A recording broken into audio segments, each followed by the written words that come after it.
suatu hal yang sebenarnya kalau dalam terminologi aku juga diusulkan jadi Bismillahirrahmanirrahim. Apapun itu yang juga Nabi apapun sudah Allah.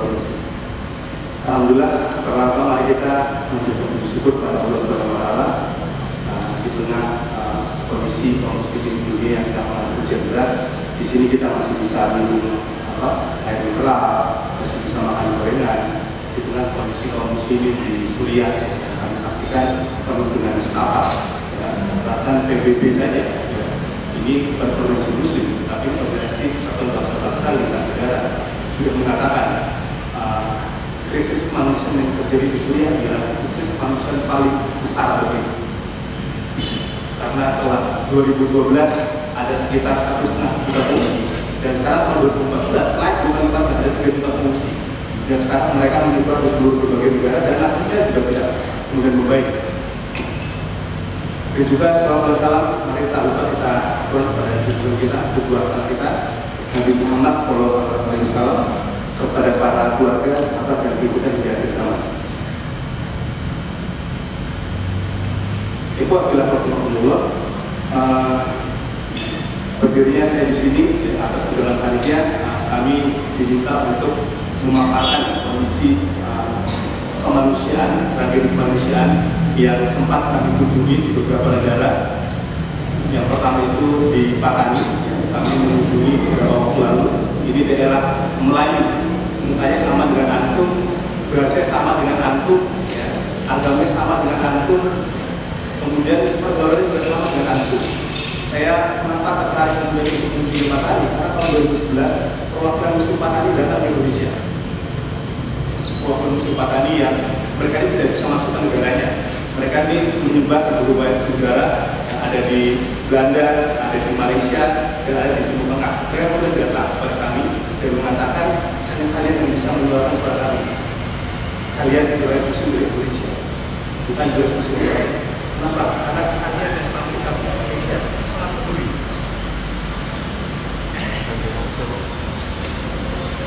Kata-kata itu begitu menyentuh saya. Mereka jauh bertelakan bahkan dari Belanda, hanya untuk ketemu kita, warga dari Indonesia. Saya katakan, kenapa bukan Malaysia?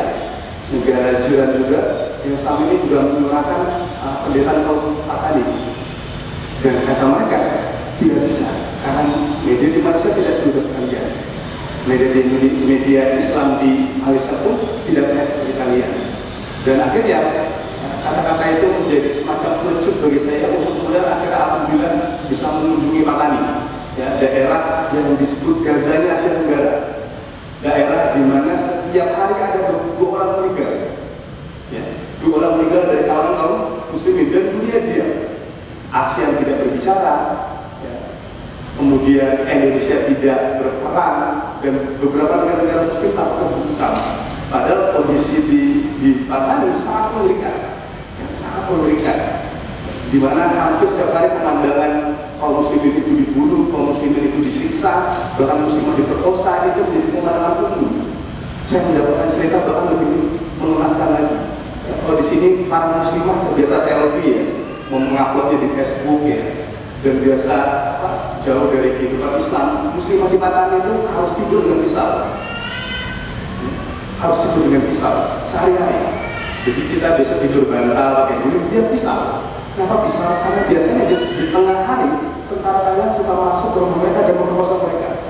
Dan disitulah seorang muslimah yang tidak pernah dididik militer, seorang muslimah yang tidak pernah masuk akademi militer harus berhadapan dengan tentara yang sudah dilatih puluhan tahun tentang bagaimana teknik melakukan musuh. Dan itu terjadi.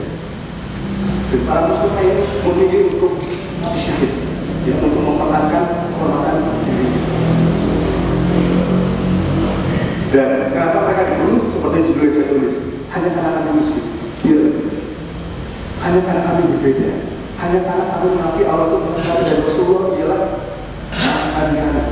Tidak lebih. Karena itulah kami kemudian dibunuh, disiksa, pesantren kami dibakar, aqua kami diporak-porandakan. Ya, langsung saja ini Patani. Kita masuk ke Patani dari Malaysia, ya, bersama konvoi Road for Peace, ya, bahasa Malaysianya Pembara Keamanan, bersama teman-teman LSM dari Indonesia, teman-teman LSM dari Malaysia, dari Turki, IAA dan juga beberapa teman-teman dari Muslim Patani itu sendiri dan mahasiswa Muslim di Malaysia yang fokus terhadap kemanusiaan. Kita masuk dari Malaysia dalam tempuhnya sekitar 7 jam untuk masuk ke Thailand di perbatasan, dan kemudian dari perbatasan kami melanjutkan lagi konvoy untuk menuju ke Patani. Ya. Jadi Patani ini sebenarnya sebutan untuk 3 provinsi basis Muslim di Thailand Selatan, yaitu Narathiwat, Yala, dan Patani itu sendiri. Mereka menyebutnya sebagai Patani Darussalam. Itu sebuah nama dari bahasa Arab, itu Fatoni Darussalam. Dan Patani, mereka menyebutnya Patani dengan 1 T, tidak T-nya ada 2, Patani. Karena sebutan T-nya 2 ini ialah stigma yang diberikan negara Thailand untuk menghapus asal kata mereka itu Fatoni. Ya, maka kalau kita menyebut Patani itu dengan T1 bukan T-nya 2. Dan ini basis Muslim, ya, mayoritas mereka Muslim. Bahkan saya tidak menemukan perempuan mengenakan jilbab kalau satu orang pun.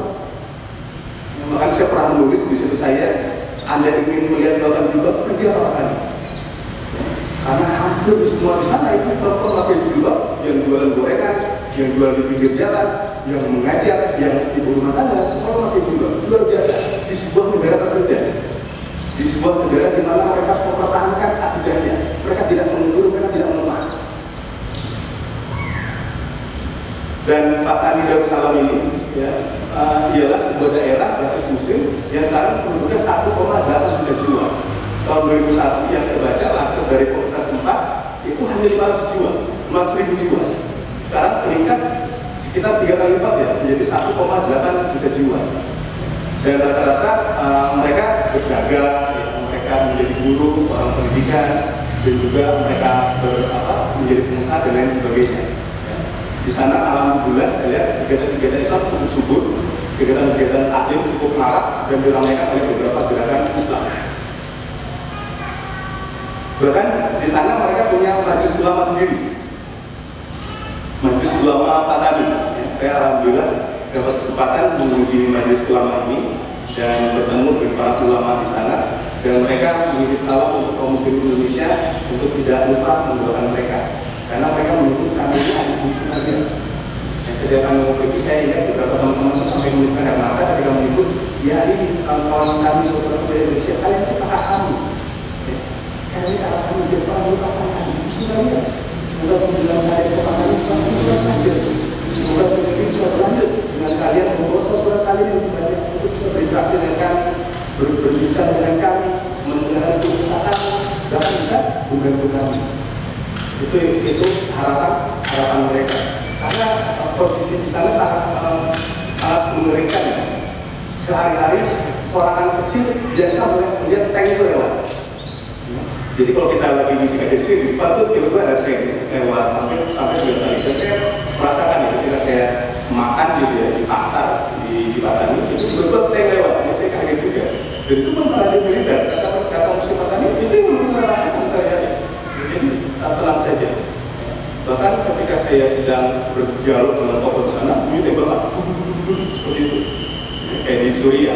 Dan kata mereka mengatakan ini biasa sekali. Ini sehari kita rasakan seperti ini. Jadi mereka tidak kaget. Jadi tenang saja. Besar sekali bunyi ledakannya seperti bunyi petir. Saya awal melihat bunyi petir, ternyata bunyi peluru.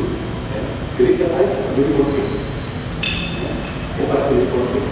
Karena terjadi konflik? Patani ini dibatasi oleh pemerintah untuk tidak berbicara bahasa Melayu. Bahasa Melayu ini kan bahasa Muslim terbesar bahasa Arab. Kata-kata sekarang bahasa Arab adalah bahasa Melayu. Dan sekarang pemerintah Thailand melakukan sianisasi bahasa. Anak-anak yang sekarang sekolah di sekolah-sekolah di Thailand sekarang itu dilarang untuk berbahasa Melayu. Bahasa Melayu yang diajarkan beberapa pelajaran agama. Selain itu, belajar fisika, biologi harus menggunakan bahasa siap. Bahasa Thailand. Kemudian juga beberapa tempat-tempat madrasah mereka sekolah mereka ditutup oleh pemerintah setempat dengan dalih mengajarkan terorisme. Padahal Muslim Patani sudah sangat dan mengatakan silakan tunjukkan bukti bahwa kami mengajarkan terorisme. Dan budaya itu tidak pernah bisa dipikir oleh pemerintah Thailand sampai sekarang. Tapi apa daya, upaya mereka untuk mendirikan madrasah, pesantren itu ditutup sedemikian rupa oleh pemerintah Thailand. Yang ini membuat Muslim Patani menjadi lost generation, kayak hilang generasi. Mereka belum menjadi generasi yang jauh dari Islam, jauh dari agama, dan yang memprihatinkan sudah marak narkoba di Patani. Marak narkoba di Patani dan dikonsumsi oleh orang-orang Muslim, orang-orang Muslim. Kenapa? Mereka tidak lagi kenal halal dan haram. Anak sangat mudah. Ulama mereka ditangkap, pusat mereka dibunuh. Nah ini lautan jilbab yang saya bilang, ini di sebuah pesantren ya, pesantren terbesar di Patani yang menampung ribuan santri dan santriwati, banyak sekali. Ini mereka sengaja berbaris ketika kami datang, kunjungan teman-teman kami dari Turki, dari Malaysia, dari Indonesia datang ke sana, mereka sengaja membuat sambutan. Terus kami banyak sekali. Dan di hampir setiap pagi kami di Patani melihat ya, para santri dan beberapa raja-raja muslim itu berbondong-bondong masuk ke sekolah. Karena memang di Patani ini kebanyakan orang pesantren, ya, kebanyakan pesantren. Dan pesantren sekarang yang ada di sana itu sudah dijauhkan dengan beberapa ya, tidak semuanya. Tapi pemerintah menekan untuk anak-anak ini tidak diajarkan berjihad, tidak diajarkan doktrin perlawanan. Tapi di satu sisi mereka harus ditindas. Jadi bagaimana solusinya? Ini kan lucu, di satu sisi mereka ditindas, mereka dicabut, istri mereka diperkosa, tapi mereka tidak boleh melawan. Mereka harus menerima hukuman itu dari pemerintah itu. Nah, akhirnya apa yang terjadi? Tetap beberapa muslim melakukan perlawanan, melakukan kontak senjata dengan beberapa tentara Thailand, dan terus lagi sampai saat ini belum ada solusinya. Karena permintaan muslim Thailand hanya satu, mereka dibiarkan bebas untuk belajar bersama, tidak lagi. Bebas untuk melaksanakan salat berjamaah, bebas untuk tidak diawasi dalam kegiatan-kegiatan taklim mereka, bebas dari kecurigaan yang dikatakan oleh intelijen Thailand, bebas dari upaya sianisasi dan beberapa anggota Thailand. Itu saja yang diminta oleh Muslim Thailand Selatan ya, ataupun Patani. Tapi kemudian itu tidak pernah diberikan. Yang terjadi adalah upaya penekanan kezaliman yang dilakukan oleh pemerintah Thailand, kerajaan Thailand kepada Muslim Patani terus berlangsung sampai sekarang. Bahkan fenomena mereka dibunuh di sekolah itu marak di Patani. Nanti saya kasih data-datanya dan foto-fotonya langsung. Semoga ini tidak menjadi mimpi buruk antum malam ini. Tapi kondisinya nyata, real. Seorang muslim ditembak ketika sedang sholat itu terjadi mana di Patani. Dan tidak satu dua kali, berkali-kali. Bahkan kami menemukan beberapa narasumber, beberapa keluarga yang sampai sekarang ayah mereka itu nggak tahu mana, diculik ketika ayah mereka sedang sholat. Seorang anak yang mengisahkan dengan sedihnya ketika ayah mereka terbunuh ketika lantaran Allah dan ternyata berhubungan peluru menyongsong tubuh dan kepala mereka. Tidak jauh kan? Tidak jauh. Ini bukan di Rusia, ini bukan di Afrika, ini bukan di Amerika, ini yang jarak yang sangat sekali dengan Indonesia, itu di Thailand. Dia pun masih sama dengan kita, dan mereka bahkan menganggap kita sebagai kakak mereka. Ini harus menjadi konsep bagi negara kita kaum muslimin untuk peduli terhadap penderitaan kaum muslimin yang ada di Patani. Nah ini awal kita masuk ke Patani, ya, kita naik mobil konvoy ada sekitar 6-7 mobil, ya. Dan ketika kami masuk ke Patani, kami langsung mendapatkan fenomena seperti ini, yaitu para tentara yang sedang melakukan checkpoint. Ya. Tentara yang sedang melakukan checkpoint, satu persatu kami diperiksa, dokumen kami diperiksa, paspor kami diperiksa, dan kemudian kami jurnalis dan kami aktivis manusia. Lewat satu, maka di depan ada lagi, di checkpoint lagi. Bahkan sengaja diberikan jalannya dikasih paku-paku border gitu agar kami tidak bisa berjalan dengan cepat. Jadi kami jalan tersiksa seperti itu karena ditaruh paku-paku border oleh tentara Thailand. Di checkpoint lagi 2 lolos, checkpoint lagi 3 sampai 5. Bahkan ketika kami masuk ke Patani, tentara itu masih mengikuti kami dari belakang. Tentara masih mengikuti kami dari belakang, dan itu fenomena sehari-hari yang terjadi di sana. Nah, ini salah satu sekolah yang ditutup oleh pemerintah Thailand di Patani, yaitu Jihad Hidayah School, atau bisa dibilang Pondok Jihad Fisabilillah. Ya, ini ditutup tahun 2005 dan sampai sekarang belum dibuka kembali oleh tentara Thailand. Ditutupnya pun belum ditutup secara damai, dialog dengan pimpinan pesantren, melakukan upaya musyawarah dengan warga setempat, tidak ditutup secara paksa. Ditutup secara paksa, murid-muridnya dikeluarkan, bilik-bilik mereka ini bilik-bilik santri di sana. Ya, di biasanya di sini ada sekitar 2 santri, 3 santri di sini, tidur di sini. Ya. Jadi memang sangat jauh dengan santri-santri Indonesia. Mereka hanya memakai seng beralas kayu yang ketika hujan pun air itu masuk ke dalamnya. Dan ini diberikan tanda X oleh tentara Thailand dalam arti ini sudah tidak boleh lagi digunakan. Dan ini salah satu pesantren, salah satu tempat menginapnya santri yang kemudian dibakar oleh tentara Thailand, dihancurkan, diratakan dengan tanah dan tidak boleh digunakan. Dan di dalamnya kami melihat masih ada ya sekarang kitab-kitab kuning di sana, sekarang kitab sufi dan Al-Quran, ya. Bagian-bagian dari kitab suci Al-Quran yang hangus terbakar.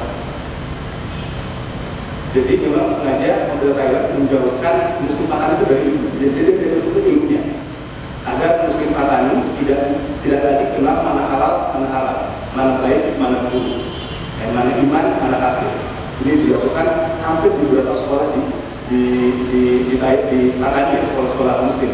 Dan pimpinan pesantren yang sampai sekarang bilang, tahun 2005 sekarang 2014, 9 tahun hilang, entah mana. Entah diculik, entah dibunuh, entah disembunyikan, tapi keluarganya sangat yakin ayah ini dibunuh oleh tentara Thailand.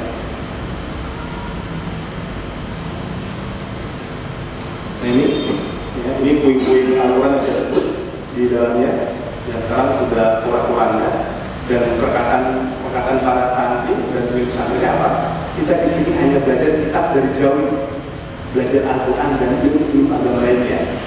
Masyarakat sekarang di Patani dengan anjuran santri kami ini menjadi jahil dan tidak mengenali Arab dan Arab. Jadi kita berjauhi, bilang itu Arab itu.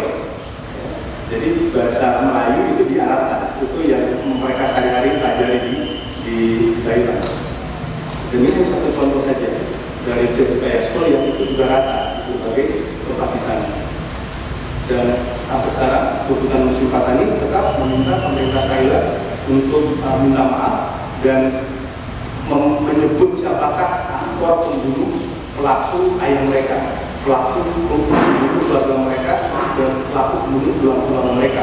Dari zaman pemerintahnya Taksin itu sampai sekarang itu saudaranya itu yang perempuan itu sudah pernah terungkap siapa aktor pembunuhnya, sampai sudah terungkap. Walaupun Muslim Patani sudah menempuh jalur legal, jalur pendidikan, jalur pengadilan, melakukan gugatan anggota tentara Thailand, tapi pihak pengadilan tidak pernah meloloskan tuntutan mereka. Wajar, karena sebenarnya memang sudah dikuasai oleh rezim yang ada di Patani. Ini apa yang saya sebut? Ya, ini dibakar, benar-benar dibakar dalam artian sebenarnya. Ya, itu sekarang hangus, tidak semuanya ya, di tempat-tempat pembukaan ini dihanguskan oleh tentara Thailand, disiram bensin, kemudian dibakar. Dan sekarang mereka tidak lagi punya tempat belajar. Tidak lagi punya tempat belajar.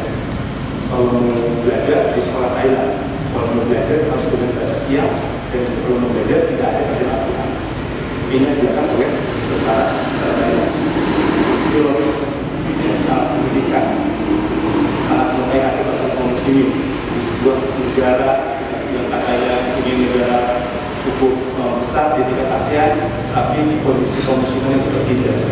Dan di dunia hati kita, Indonesia saat ini sebagai negara yang katanya dihormati di ASEAN, dia dalam proses Rohingya juga seperti itu. Bahkan Rohingya lebih menyedihkan lagi. Korpis juga sempat memimpin Rohingya ya, di perbatasan. Ya, teman-teman kami tidak boleh masuk. Kondisi Rohingya lebih mengenaskan lagi karena mereka tidak bisa melawan sama sekali. Ya. Bahkan musim Rohingya itu dilarang sekolah. Anda tahu ya, Myanmar itu negara miskin. Dan Arakan, tempat musim Rohingya bertempat, itu provinsi termiskin. Myanmar negara miskin dan Arakan itu provinsi paling miskin di Myanmar. Seorang teman kami yang kuliah di Thailand yang pernah mengunjungi Rohingya mengatakan suasana Myanmar itu seperti Indonesia tahun 70-an. Mobilnya masih mobil yang sangat jadul, ya, sangat sederhana, sangat klasik. Ya, bahkan beli pulsa itu nggak ada yang receh, pulsa ada 5.000, 10.000, sana bisa suatu hal sangat istimewa dan berharga. Mobil pulsa itu 100 atau 200.000. Internet tidak seperti di sini yang sangat bebas bisa kita nikmati. Kalau bisa bebas kita gunakan, misalnya tidak seperti itu. Benar-benar jauh sekali. Dan kondisi itu lebih mengenaskan jadi di Rohingya, di Arakan itu, yang entitasnya Muslim, ya, dan tetapi dikooptasi oleh pemerintahan Myanmar sekarang. Dan tokoh-tokoh LSM yang selama ini berbuat untuk menyuarakan asas manusia juga diam. Aung San Suu Kyi itu diam. Dengan negara-negara meraih Nobel perdamaian, tapi diam ketika dikaitkan kondisi kaum Muslim di Rohingya. Itu Mustafa kita. Nah ini anak namanya Bandia. Dia anak dari seorang ayah, dan ayahnya itu bilang sama sekarang yang sudah 9 tahun. Nah, si Bandia ini mengatakan untuk meraih jalan damai, tentara itu kemudian mengunjungi dia dan ibunya. Tentara kemudian menurunkan uang 2 juta baht. 2 juta baht kalau di Indonesia itu berapa ya? Ringgit aja 2,5, 2.500. 1 ringgit 2.500 di Indonesia. Baht itu tidak jauh dari situ lah. Pemerintah tahu tentara Thailand salah membunuh rakyat Thailand yang tidak berdosa, salah membunuh mereka telah mengajarkan aksi terorisme. Akhirnya tentara Thailand diam-diam datang ke rumah mereka dan memberikan uang sokongan untuk tidak memperpanjang kasus terbunuhnya ayah mereka dan para santri sampai ke pengadilan di Solo. Tapi apa kata si balik ini ditolak sama itu. Ya, uang itu dilemparkan kembali ke tentara Thailand itu. Kami tidak butuh uang lagi. Berani, ada kisahnya seperti itu. Kami tidak butuh uang lagi, dilemparkan kembali. Yang kami butuhkan ialah aktor pelaku yang membunuh ayah kami. Siapa? Ungkap saja. Karena ini ketika kami duduk, ini teman kami dari Malaysia atau dari Indonesia, ini samping ini masjid, ya, masjid sebagai saksi mata ceceran darah para syuhada yang mereka ditembak ketika sholat. Kalau ayahnya menghilang selama 9 tahun, kakak itu ditembak ketika sedang sholat. Ya, kakak yang ditembak ketika sedang sholat. Bahkan mereka santri-santri ini sudah berkumpul ya. Seperti saya, yang mereka alumni di pesantren ini, ya, menangis bercerita kepada kami, itu pesantren kami. Di sini kami belajar, di sini kami kenal Islam, di sini kami mendidik jadi orang baik. Tapi inilah jalan yang ditempuh tentara Thailand, tentara Thailand yang katanya sebagai negara yang menunjuki ilham, negara yang berada di Asia. Tapi pada kenyataannya kami dijajah, kami dizalimi, hanya karena kami seorang Muslim. Walau sampai sejauh mana kasus ini bergulir, tapi sampai sekarang masih misteri siapa pembunuh dari ayah mereka. Ini juga, ini masjid Gresik, ya. Ini salah satu simbol masjid kaum muslimin Patani di daerah selatan. Bisa dibilang kayak Istiqlal aja lah kalau di Indonesia. Ini masjidnya simbol persatuan gerakan Islam yang ada di Patani. Kalau antum lihat bangunannya seperti itu ya, kayak bangunan nggak setengah jadi, bangunan semi permanen. Kenapa menjadi seperti ini? Karena ini menjadi saksi pada tahun 2004, di mana ratusan jiwa kaum muslimin meninggal nyawa di dalamnya. Menjadi seorang syuhada, dikepung oleh 1.000 tentara Thailand. Dikepung 1.000 tentara Thailand dan kaum muslimin hanya bisa berlindung dari balik ini, dan kemudian ada Apache dari atas pakai Apache itu ditembakin. Orang di dalam masjid ini. Ini kejadiannya, ya, tahun 2004 di Masjid Gresik. Ya. Antum lihat, ini ramai sekali tentara, baik di sisi kiri, di sisi kanan, sisi depan, dan juga di beberapa pelataran ramai sekali. Dan dalamnya ada ratusan kaum muslimin sedang berlindung, ya, dikepung oleh tentara Thailand. Dan dari arah sini, nanti tentara Thailand itu menembak satu persatu orang yang ada di dalamnya. Dan dari atas begitu juga Apache ini kemudian memuntahkan peluru untuk menembak kaum muslimin yang ada di Patani. Yang mana ini benar-benar inosen ya, nggak punya senjata, nggak punya apa-apa, kemudian ditembaki. Ramai sekali, tahun 2004. Dan tentara Anda lihat, ya, ini ada lapas Kabul, lapas Muhammad, dan kemudian orang ini berdiri berjalan di depannya di atas di atas atap masjid untuk lebih mudah membuat kaum muslimin Patani itu menyerah seperti itu. Dan ini korban-korban di dalam masjid meninggal.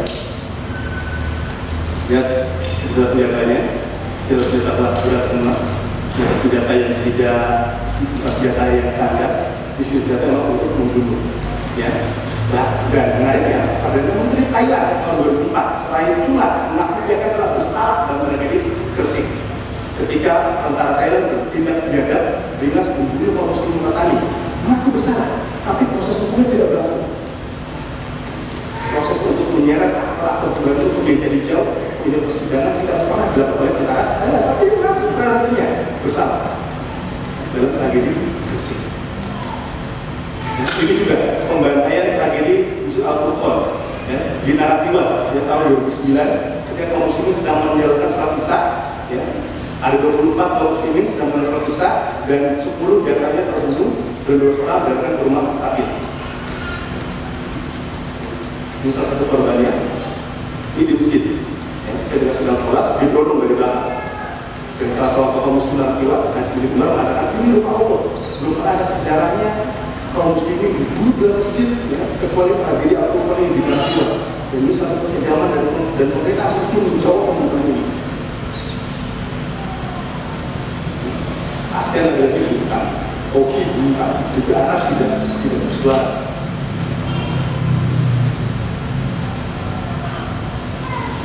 Ini korban-korbannya. Ini darah tercecer, ditutup sejadah, di mana di masjid itu sendiri. Ini ketika sedang proses evakuasi mengerikan sekali, mengerikan. Saya jadi punya jalur PKI yang ketika PKI itu membunuh kiai, membunuh ulama di pesantren tengah malam di masjid. Kalau di kasus PKI itu terjadi tahun 65 sekitar 50 tahun lalu, ini di Thailand masih terasa harum darah saudaranya karena baru berlangsung dalam hitungan 5 tahun belakangan. Dan sampai sekarang sebenarnya makanya kasus seperti ini tapi tidak pernah diungkap oleh media, tidak pernah diangkat oleh media. Makanya kami sebagai populasi muslim bergerak untuk pemisahan. Ya, karena kalau kita siapa lagi nunggu CNN, nunggu Reuters, nunggu ABC News sampai zaman kapan pun tidak bisa kita andalkan kecuali dari kita di Indonesia untuk pergi ke sana. Nah, makanya itu kami kemarin sempat berinteraksi dengan Indonesia di Thailand Selatan. Ini juga ini salah seorang tokohnya. Ya, alhamdulillah saya juga sempat siaran. Ini salah satunya radio yang berbahasa Melayu di Batani. Jadi radio ini sengaja berbahasa Melayu untuk mempertahankan tradisi budaya Muslim yang ada di Batani. Jadi alumni di Jogja, seorang ustadz ya, bahasa Indonesia cukup fasih.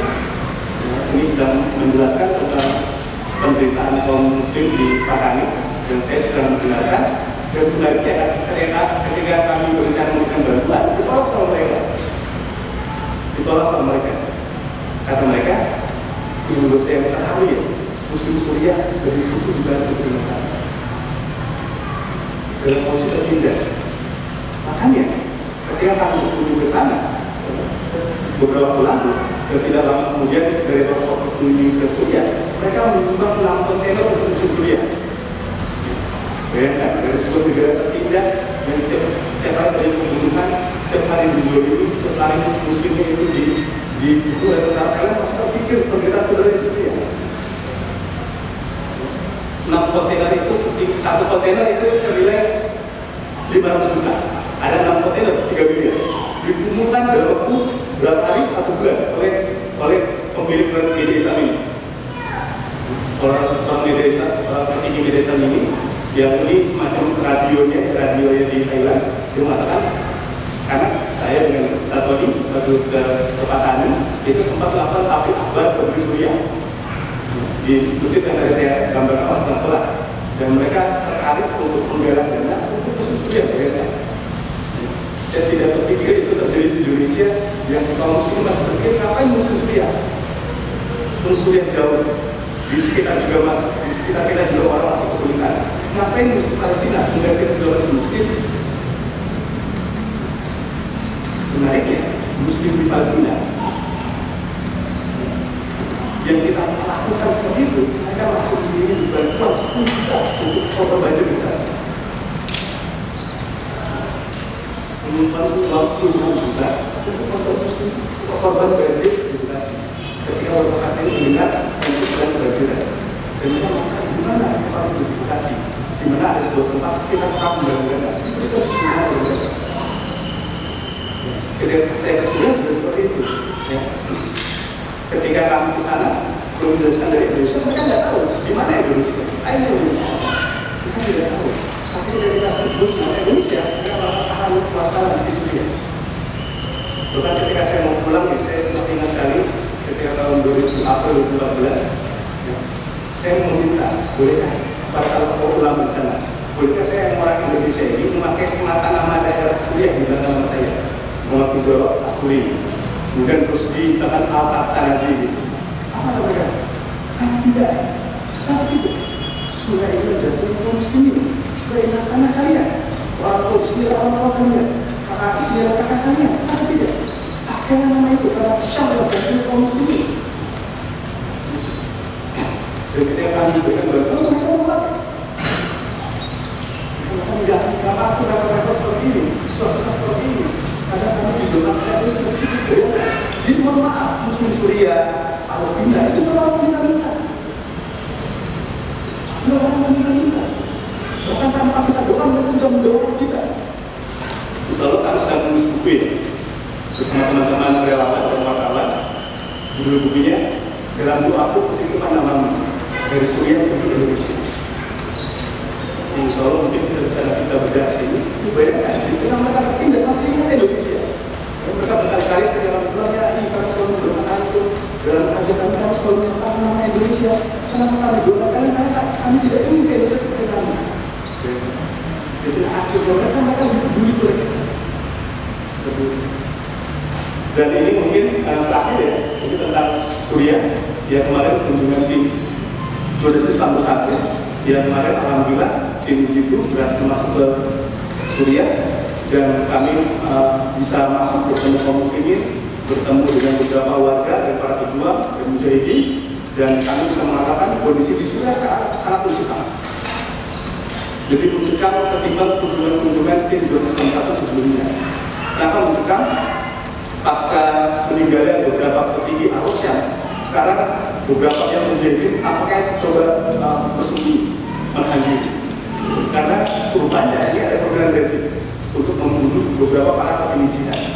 Belum lagi ditambah sekarang dengan kondisi serangan Amerika Serikat yang sekarang sedang masuk ke Suriah. Saya sempat baca di Al Jazeera menonton salah seorang petinggi militer di Amerika mengatakan serangan Amerika Serikat koalisi menyerang Suriah itu tanpa melakukan koordinasi dengan pemerintah Suriah, tanpa melakukan kontak dengan pemerintah Suriah, dan bahkan tanpa meminta persetujuan dari pemerintah Suriah. Jadi sekarang di Rokok dan di beberapa tempat ini. Menariknya, ya, walaupun Amerika membantah ada koordinasi, jadi setelah itu mendadak begitu saja. Jadi dia sudah tahu 1 minggu sebelumnya. Warga masyarakat sudah tahu 1 minggu sebelumnya akan terjadi serangan. Jadi kami melihat ini sebenarnya ucapan dari Cakagel, petinggi di Amerika Serikat yang mereka mengatakan tidak ada hubungan dengan Suriah, itu masih dibuka. Bagaimana mereka sudah menjadi dasar hukum Amerika dan menyerang. Dan terlihat jelas ya, ketika Amerika Serikat mulai menyerang, yang mereka dalilnya katanya menyerang ISIS, ternyata berbagai tempat yang kami temukan adalah korban paling banyak adalah dari warga sipil. Misalkan lontaran tembak itu juga jatuh ke Idlib, atau lokal dan Idlib itu terpisah saja. Ya, kalau mereka dalilnya menyerang ISIS di Rokok, kenapa kemudian itu juga jatuh ke Idlib? Seperti itu. Jadi saya teringat rupanya kondisi serangan Amerika Serikat ke Irak dan ke Suriah ini hampir sama dengan kejadian tahun 2003 ketika George Bush dengan tentaranya menyerang Irak dengan dari apa senjata massa yang dimiliki oleh Saddam Hussein. Dari bom itulah yang kemudian George Bush untuk melantarkan Irak, yang ternyata ketika Saddam Hussein diganti nanti sekali pun senjata pemusnah massal itu tidak pernah ada, ya, tidak pernah benar-benar ada. Ada Irak sudah pura-pura ada, kemudian banyak warga muslim berjatuhan, ratusan ribu muslim berjatuhan, menjadi di penjara, kemudian banyak beberapa muslimah diperkosa di penjara Abu Ghraib, dengan jadi katanya ada sebuah muslim massal. Sampai sekarang tidak pernah ditemukan, baik investigasi dari BBB, LSM manusia maupun LSM independen tidak pernah ditemukan.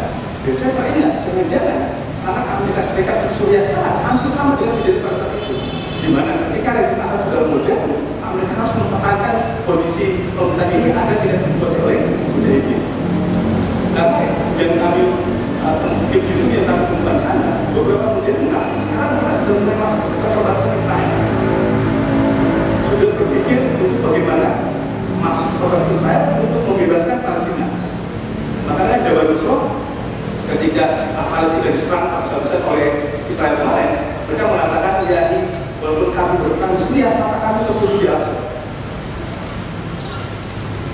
Makanya Amerika Serikat berpikir jangan sampai sudah jatuh ke tangan pejuang, ke tangan mujahidin. Kalau itu terjadi, maka kiamat bagi Israel. Dan ini menariknya ya, di Suriah sekarang kemarin beberapa kami juga bertemu dengan petinggi Hamas ya, Khalid Al, yang ini untuk membantah oleh Syiah. Syiah selama ini selalu memakai nama Palestina ya, untuk mengalihkan fokus perjuangan kaum muslimin yang ada di Suriah. Orang-orang Syiah mengatakan kenapa kita mengusir Suriah, kenapa kita berjihad di Suriah, kenapa kita bantu kaum muslimin di Suriah. Itu perang yang dimainkan ialah perang yang diinginkan oleh Israel, itu perang yang diciptakan oleh Israel. Dan itu Hamas mendukung. Ketika kami malah sempat berdialog dengan Khalid Al di pesawat ya, dari Qatar ke Istanbul, mereka mendukung perjuangan kami untuk meliput dan melakukan reportase tentang kebutuhan kaum muslimin. Dan bahkan ketika kami bertemu ulama di Suriah, ulama ini mengatakan bagaimana bantuan dari Hamas kepada para pejuang dari kaum muslimin itu luar biasa. Kalau orang Syiah mengatakan ngapain berjuang di Suriah itu perang yang dengan Israel, dengan di Hamas orang adalah vaksin jet yang terdepan lawan Israel. Dan mereka juga membantu Suriah. Karena mereka tahu betul bebasnya Al-Aqsa akan menjadi bebas Suriah. Bebasnya Al-Aqsa akan dijauhkan dari bebasnya Suriah. Dan bebasnya Al-Aqsa hanya bisa dalam harus nomor jemaah itu Syiah. Ini perkataan Syekh Wahil ini penasihatnya Ismail Haniyah ketika kami pernah wawancara di Indonesia tentang mungkinkah Al-Aqsa bebas oleh Syiah. Dia mengatakan tidak mungkin. Al-Aqsa hanya bebas oleh Al-Sunnah wal Jamaah. Maka kata dia, kalau aku mengunjungi Gaza, satu-satunya daerah yang bebas dari Syiah itu Gaza. Dan kami sempat mengkonfirmasi foto yang dilansir seorang aktivis manusia di Indonesia yang selama ini beliau tidak mengaku Syiah tapi sangat membela rezim Gaza. Ya. Beliau memposting sebuah foto salah seorang kelompok di Gaza sedang menenteng foto Hasan Nasrullah. Ya. Kemudian kami berdialog dengan staf Khalid Al untuk mengkonfirmasi perkara ini. Benarkah situasi ini terjadi di Gaza? Benarkah ada faksi jihad yang ini yang sedang bergerak di Gaza? Apa kata beliau?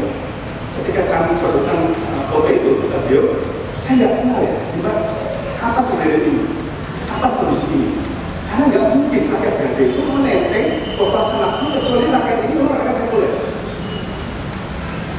Karena yang boleh foto yang boleh dipampang di Gaza itu hanyalah tokoh-tokoh faksi perjuangan jihad Palestina. Syahid Ahmad Yasin, Asad Administrasi, Yusuf Al-Fasah dan sebagainya. Hasan Nasrullah kata beliau tidak pernah berperang di Palestina. Tokoh Syiah yang banyak ulama menyebut bukan 10 tapi 10 cyber seperti itu. Dan beliau mengatakan foto ini itu berasal dari salah seorang faksi sekuler, faksi komunis yang ada di Gaza. Jadi wajar Syiah bekerja sama, wajar. Tapi Hamas tidak pernah melakukan kontak hubungan apalagi kontak ideologi dengan Syiah untuk melakukan perlawanan terhadap Israel. Kalau kontak politik biasa, namanya juga sebuah negara itu bisa, tapi sampai kemudian berinteraksi secara ideologis itu tidak pernah. Bahkan yang kami lebih menunjukkan lagi adalah data yang dilansir oleh Abdullah Onim, wartawan Indonesia di Palestina, yang mengatakan bantuan yang ditawarkan oleh sebelum ditolak mentah-mentah oleh Hamas. Karena rupanya Hizbullah memberikan prasyarat untuk memberikan bantuan ke Gaza. Saat itu apa? Syarat dibolehkannya dipajang foto Hasan Nasrullah di tas Nasrullah di Gaza. Dan Hasan Nasrullah meminta bantuan yang diberikan Hizbullah siapa di Gaza harus dibarengi dengan izin dari Hamas untuk membolehkan ideologi Syiah masuk ke Gaza. Ini tolak sama Hamas. Jadi, memaafkan bantuan Syiah, banyak kaum muslim membantu. Bahkan pejuang Palestina, menjadi Palestina, dan senang dibantu oleh muslim Indonesia ketimbang dari Syiah. Karena mereka tahu betul sejarah bagaimana soliditas ini dipikiran oleh orang Syiah, di mana yang memberikan kata-kata kematian langsung bakal bulan ini siapa? Para Syiah, itu Injil. Jadi rekaman rekaman memori bagaimana Syiah mengenai Palestina itu terekam dengan baik di otak para ulama Palestina. Jadi makanya mereka sangat hati-hati untuk memberikan jalur akses masuk Syiah ke sana. Itu hasil tabel kami. Bola nanti boleh atau tidak, silakan kamu tabel sendiri. Dan ini yang kami sebagai seorang jurnalis kita diwajibkan untuk melakukan project, untuk melakukan konfirmasi terhadap berita-berita yang sesuai seperti itu. Maka jangan mudah mempercayai berita-berita di media-media sosial, media-media sekuler tanpa dibarengi dengan project konfirmasi soal dari pihak yang bersangkutan. Nah, ini berikutnya lagi. Ya.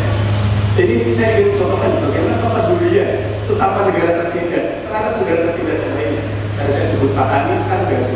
Ada salah seorang relawan di Suriah. Ini asal orang Palestina, namanya Abu Ahmad. Ini asal orang Palestina. Ketika dia menjalan kakinya di Gaza, apa yang dikatakan? Ya ini, apa yang saya saksikan 65 tahun di Gaza, hanya belasan 2 tahun di Suriah. Efek kerusakannya besarnya sama, efek hancurnya sama, efek terbunuhnya sama. Tapi di Suriah hanya belasan 2 tahun. Tinggal Gaza berlangsung 65 tahun. Makanya concern muslim Gaza itu menurut ketua JILU ya, Surya Fariza akan menuju Gaza. Hampir di setiap khutbah sholat Jumat di Gaza itu selalu menyertakan nama Surya untuk dibebaskan oleh kaum muslimin. Begitu juga Rohingya dan beberapa negara muslim lain. Surya selalu disebut lupa ketika khutbah Jumat di Gaza. Ini membuktikan bagaimana hubungan dekat antara Palestina dengan Suriah, dan hubungan antara Hamas dengan kaum muslimin yang ada di Suriah pun dibebaskan. Jadi menurut saya cukuplah berhentilah dari mereka menjual nama Palestina dan kemudian mencoba mengalihkan hubungan kaum muslimin dengan Suriah dengan dari ukuran Palestina. Dari mana datanya? Dari mana buktinya? Ini tadi foto anak yang cukup mengerikan, dan kami sempat melakukan semacam reportase kecil-kecilan, dan ternyata banyak anak Palestina itu dibunuh dengan peluru seperti ini. Anak-anak Suriah, dibunuh dengan peluru dengan bentuk kaliber seperti ini, mengerikan sekali. Dan bagaimana situs Suriah terkini? Pertama, ini kesimpulan kami kemarin, polisi semakin mencekam setelah akhirnya pimpinan Al-Syam. Ya, kemudian serangan Amerika ternyata banyak memakan korban dari kalangan sipil. Kemudian Amerika mengaku tidak ada koordinasi dengan pemerintahan Bashar Assad sampai 1 minggu sebelum serangan Amerika. Kalau itu sudah bocor dengan kaum mujahidin. Dan sekarang kelaparan semakin merajalela. Dan tentunya ketika kemarin tim itu melakukan pertemuan dengan beberapa kelompok-kelompok tertinggi mujahidin yang mereka selalu membawa persatuan di kalangan para mujahidin. Dan bahkan ketika saya meliput muktamar ulama di Istanbul, supaya ya kita tahu bersama ya, ada beberapa persatuan di dalam mujahidin yang ini coba dipecahkan. Disinilah peran kita untuk tidak mudah membesar-besarkan dan selalu mendoakan mereka untuk persatuan itu semakin kuat. Dan ini sudah beberapa waktu sebelumnya saya bahas juga di Semarang tentang bukti hubungan antara Suriah dan Israel. Ini dokumen yang ditemukan oleh tim JILU pertama yang April 2013 ya, ketika kami menemukan langsung dokumen resmi persahabatan antara Suriah dengan Israel ya, masih ada cat merahnya, rahasia dan tanda tangannya. Kita Al-Jumhuriyah Arabiyah Suriah. Apa isi dokumen ini? Perintah dari petinggi militer di Suriah kepada para bawahannya agar segera pergi dari cabang 291 pada jam 9 pagi tanggal 2 April 2011, 1 bulan setelah menguasai Revolusi Suriah. Keberbatasan Suriah untuk mengamankan mobil-mobil sipil dengan tujuan mengamankan perbatasan bersama negara Israel dan bekerjasama dengan negara Israel. Tertanda Brigadier Jenderal saat ini dokumen resmi, ya, bukan dokumen kaca, bukan kami dapat duduk maupun duduk, tapi langsung di kantor militer Suriah yang berhasil menjadi. Ini bukti ada hubungan diam-diam bersama yang dimainkan oleh Suriah kepada Israel untuk bersama-sama mencegah masuknya mujahidin Israel. Jadi menurut saya lucu, unik kalau ada orang mengatakan perang Suriah ini dimainkan oleh Israel. Iya, dengan arti Israel membantu Suriah. Bahkan ketika kami berinteraksi dengan ulama sipil semua di Suriah dan ulama-ulama yang populer, saya Usama Rifai, saya Mustafa Ahmad Amin, Usama Rifai ini punya orang-orang NU di Indonesia. Orang Indonesia yang sudah di Damaskus University masih kenal sama saya Usama Rifai. Dan ketika kami sodorkan Syekh di negara kami berkembang tuduhan Anda ini dibiayai oleh Amerika. Beberapa pejuang dibiayai oleh Amerika untuk sengaja bukan bahasa. Dia kita tahu saja. Udah bilang apa ya? Ini kenapa? Bukan Amerika paling membenci kami. Terbukti dengan sekarang ya, sekarang. Dan ini juga diakui oleh Al-Ben. Ini pimpinan redaksinya Haaretz, media Israel pertama, yang beliau membeberkan kenapa Israel kemudian bekerjasama dengan Suriah. Dan selama ini mereka tutup-tutupi dan bahkan mereka diperlukan melempar proses satu lain. Kata Al-Ben, faktor yang menjadi penting adalah hilangnya aliansi Turki. Hilangnya aliansi Turki yang selama ini berhasil dijaga baik oleh Israel. Dan kemudian Israel dari sekarang kemudian Turki melepas sendiri dan Turki mengatakan mereka anti Asad dan mereka bersama rakyat Suriah. Makanya salah satu negara yang paling banyak pengungsi itu Turki. Kedua, berkembangnya potensi menjadi gitu. Kita tahu betul ya, sudah sekarang menjadi epicentrum foreign fighter untuk asing untuk masuk ke sana untuk membantu sama kaum muslimin. Dan semakin lama semakin banyak. Aku sebut negara mana pasti ada di situ. Bahkan Jepang saja ada. Jadi ini nampaknya mengkhawatirkan bagi Israel dan Syiah. Makanya mereka kemudian yang merupakan kontak pertemuan, kontak komunikasi untuk bagaimana kemudian Israel Suriah ini berjatuh ke tangan kaum muslimin. Dan ketiga, kejatuhan rezim Asad akan mengubah Suriah menjadi negara Islam dan musuh Israel. Ini pendapat dari Al-Fikir, kepala redaksi di harian Haaretz memang kritis dengan kebijakan tentang pemerintah Israel. Nah, itu mungkin sedikit saja dari saya tentang bagaimana kondisi di sana. Semoga kita bisa teringat kaum muslimin di sana, tidak lupa mendoakan mereka, kita punya dana 9 anak pada mereka. Ya, karena sekarang memberikan bantuan pada rakyat Suriah tampaknya menjadi prioritas, melihat bagaimana mencapai nasib mereka. Yang kemarin Jenjibus sendiri saksikan pengungsi semakin banyak yang ada di Suriah. Ini sedikit gambaran dari kami yang kemarin sempat mengunjungi kami, dan kemarin tim itu alhamdulillah diberikan kembali kesempatan oleh Allah untuk kembali meliput tragedi kemanusiaan yang ada di Suriah. Semoga bisa membawa manfaat.